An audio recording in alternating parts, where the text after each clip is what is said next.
mil maga de cean córa agus fáiltíim raibh deis.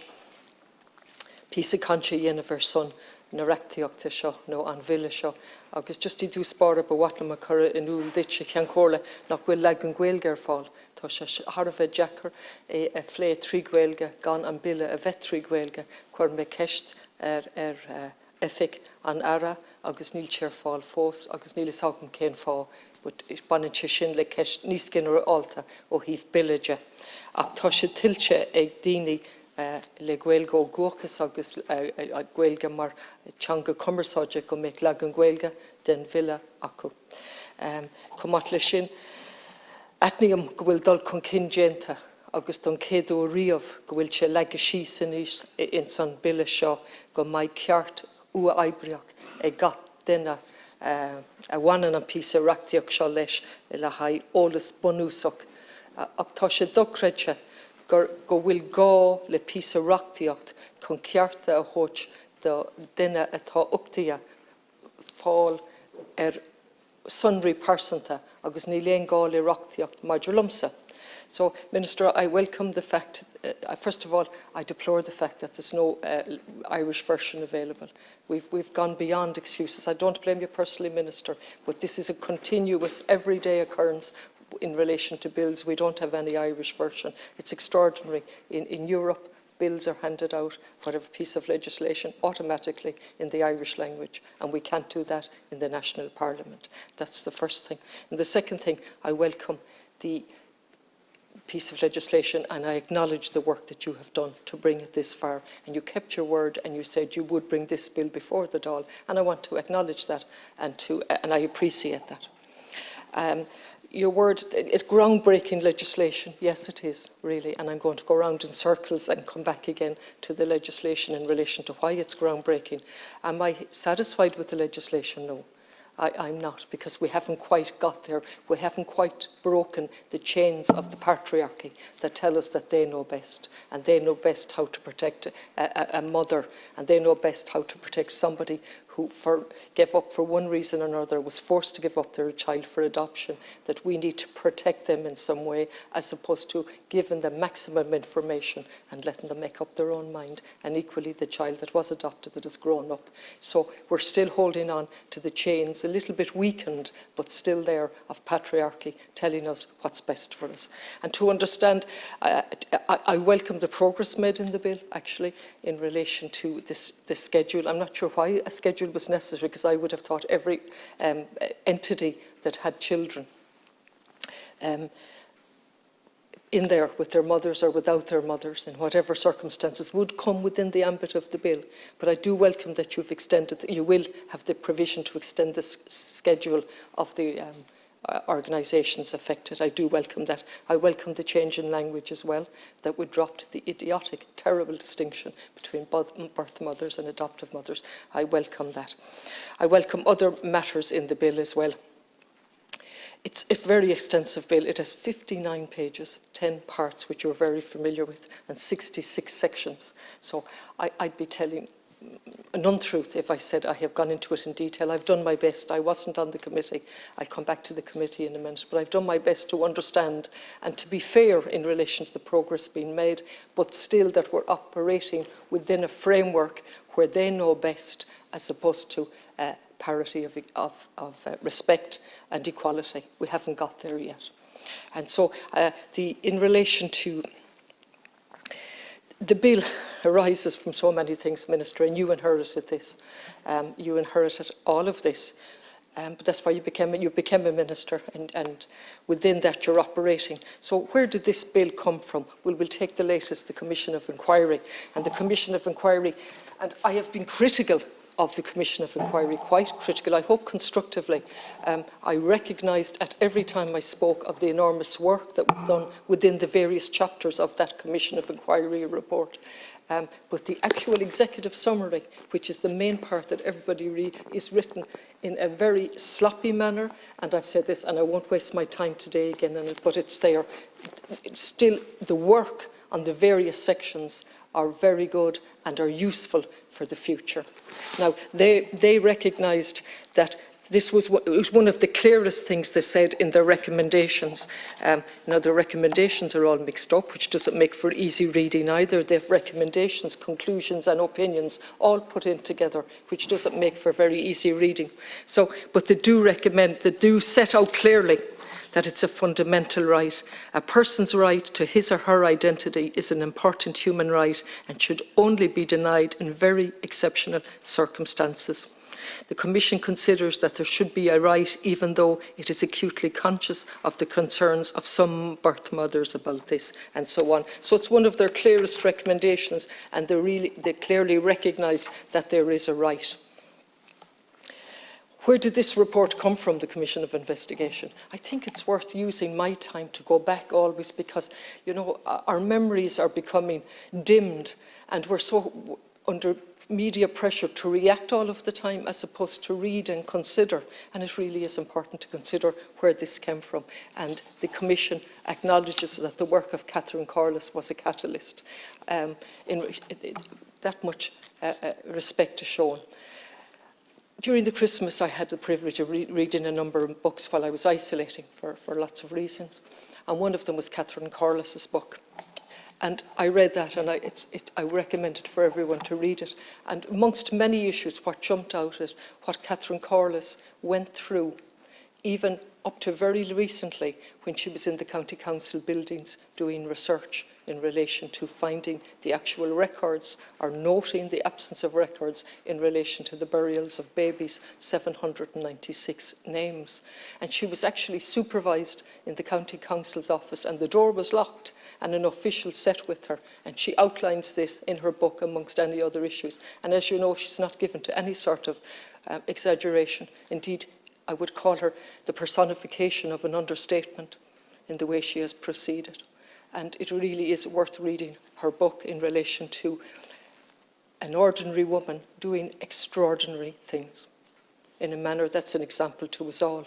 And so she was the catalyst for this. And what was her work? On a shoestring budget for a magazine for the local, I think, historical, I probably have the name wrong, Heritage Society or Historical Society. She wrote an article for that after doing a lot of research, and then continued and discovered that there were 796, what the best way to put it is missing babies and missing records, and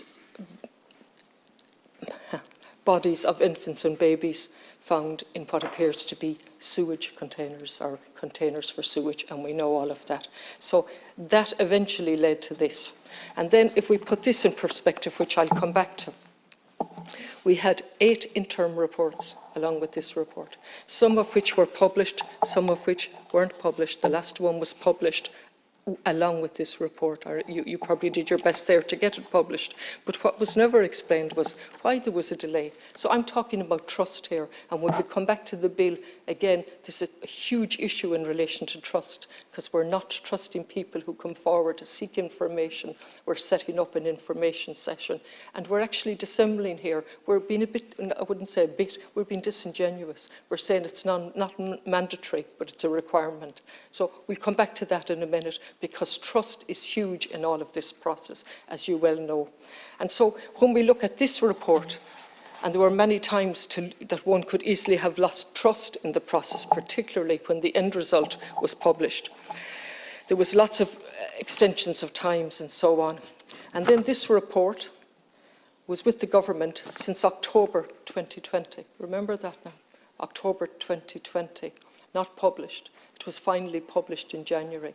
And the final interim report, or the second last interim report, was finally published as well, with no explanation as to why it wasn't published before, no explanation as to why the report sat in the department until January, no end result in relation to the leaking of the report. Remember, we were promised that. Again, I don't wish to personalise this. I'm putting this all in the context, and I'm only picking a handful. I could speak for 2 hours on the many issues that have arisen.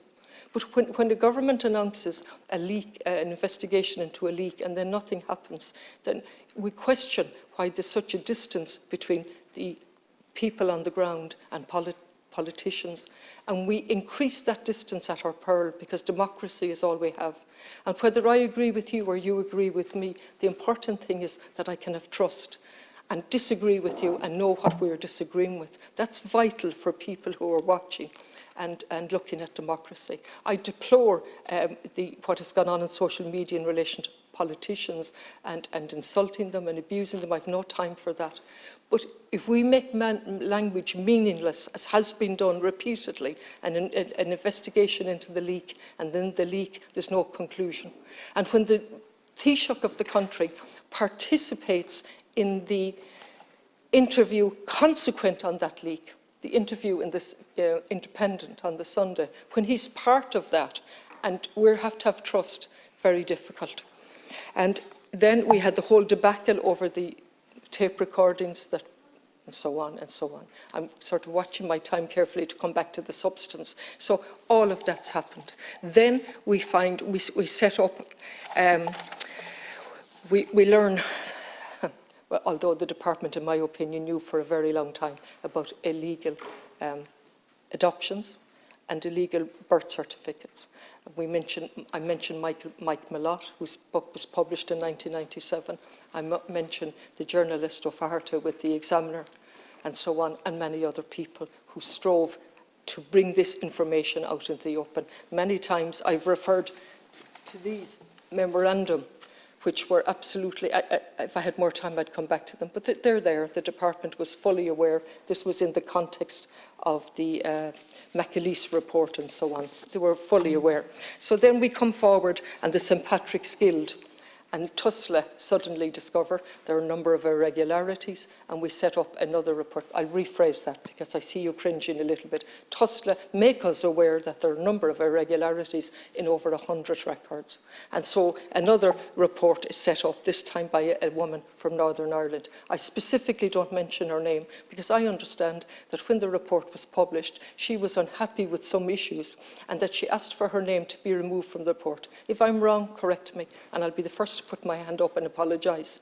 I understand her name remained on the report, even though she didn't want it on the report. That report was never discussed in the Dáil. This is in relation to illegal records. Now, if it was never discussed in the Dáil, how can we sort of be fully informed about legislation? And so a shadow cast long, the 9th of March 2021, the government was in possession of that, I understand, for approximately 2 years. It took almost 2 years to publish it. A sample of 1,496 records out of a total of 74,350, a 2% sample. And of course, what she did was supervised or monitored the two agencies involved, TUSLA and the Adoption Authority. And the 2% sample between 4,900 and 18,000, I won't go down into the minutiae, but what she said was the existence of markers, so there were different markers that alerted TUSLA and anybody reading the file, something irregular here needs further investigation. She said it raises concerns that between 4,900 and 18,900 records could potentially be related to incorrect or irregular birth registrations. Now, what did we do with that report? Did we discuss it? Did we get an explanation as to why that lady wanted her name removed? Are we ever going to discuss it? What is the point in having reports if we don't? During the time of the now it's gone to, I understand, is it the Special Rapporteur for Children? Again, that report was promised, wasn't it? It was promised due on the 31st of October 2021. Report with the Minister and it's yet to be published. We've repeatedly asked for this, just like with violence against women and all the reports. Language has begun to mean nothing. Will be published shortly, will be published in the next few weeks, and it doesn't happen. And we're all reduced to giving out as opposed to implementing the policies. So what did we learn from the woman who wants to remain nameless and produced a very moderate report? How did that feed into policy? How do we know it fed into policy if we've never seen it? In relation to the ongoing reports while the Mother and Baby Commission was going on, we had a report by a special group of specialists who carried out a report into the Tuam site. We've had no action on that. They've come forward publicly, which is most unusual, I understand, the professional archaeologists, to say we went in for a short period of time. We did not leave the place. We left it in a temporary protective condition that we thought would be weeks or months. It's now years. Nothing has happened. Can you imagine that? What that does, creating a vacuum of no trust.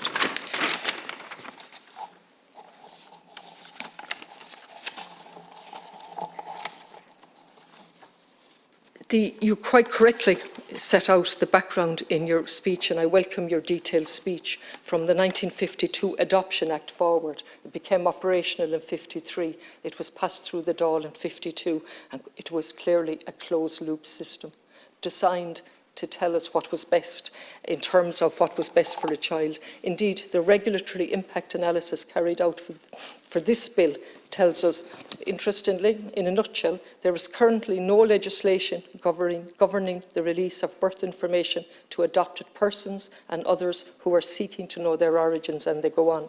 The Adoption Act, which came into effect on the 1st of January 53, placed adoption on a statutory footing in Ireland, and all adoptions have been required to comply, and so on. The Adoption Act 52 contained no provisions regarding access to information or tracing, and this is what I find significant. The authors of this regulatory impact analysis tell us at the time society believed that closed adoption was preferable, whereby a child was legally transferred to another set of parents and the bond with the original parents was severed. Now let me tell you that the society I belong to never ever accepted that breaking a bond between a child and a mother was acceptable. So when we get a regularly impact analysis that perpetuates this narrative that was in the mother and baby home, that was society's view, I take exception to that. It wasn't the society that I belonged to. We were fully aware of the importance. I lost a mother myself, which is immaterial. I never wish to bring in personal matters. But every family has something. And the importance of bonding cannot be underestimated. And here we have in the 21st century telling us that was society. It was not society. It was the powerful against the powerless, which continues, unfortunately, in this bill, in the sense that we now have unconditional access to information. However, in an Irish fashion, with an Irish solution to an Irish problem, we put in the little hurdle of, well, you don't have to meet a social worker anymore, meet a designated person. I don't know who that person will be, he, she, what qualifications. They're going to ring you, either meet you if you want, or have a virtual. So it goes something like this. Hello, how are you, Catherine? I have information here for you. And Catherine is on the other side of the phone, so God, looking up to heaven and ignoring everything. And so that's what I would be doing if I was being subjected to that hurdle. And so the question is, what is the purpose of it? Is there somebody going to assess the quality of that interaction? Is that what you're going to do? Because literally, that's what I would do. I would say, oh, I'd go through the motions. Perhaps I wouldn't on another day. Perhaps I'd say, no way am I going through the motions. But just say I do. And I don't interact in any way, but I just hear you. Doesn't that bring home the idiocy of what you're doing with this little extra hurdle and add to the insult of an Irish solution again? Now just think of that, and I don't wish to be dramatic, but one has to put it in a picture, you know, a designated person telling me on a phone, and I have the phone out here, or I have my eyes up to heaven on a virtual thing, and I go through this, and you have now complied with your obligation, supposedly under the Constitution, which I find very difficult to understand, and with to treat the mother with delicacy because that mother has registered her non-preference. And that's the way of treating her, by talking to me as the adopted person. I'm telling you what she's saying, but I don't have to do anything about it. I mean, it's positively, mind-bogglingly not understandable, Minister. So I put it as absurd as I can to try and bring home what's happening here in relation to, while at the same time recognises the tremendous work that has gone into this. Let's go back to the committee with 83 recommendations. I've read them. I've read the 83 recommendations. I've gone through it. I've looked at what they said in relation to alternative ways of communicating this information, from registered letters to other ways of doing it. They've been utterly ignored. There are many other recommendations in the 83. Some you've taken on board, some you've taken on board. Others, which are very practical, haven't been looked at all. And that was after an intensive engagement with all of the witnesses that came before the committee. I pay tribute to the chair and the members. But that's the way to deal with legislation, isn't it? At committee level, tease out all of these issues and then come back before us and then with further amendments. Now we're going to be in the position of having amendments. And the irony is I'll be in that chair more than likely bringing down a guillotine on the debate.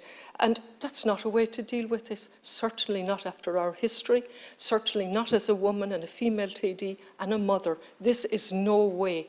Information as of right must mean what it says.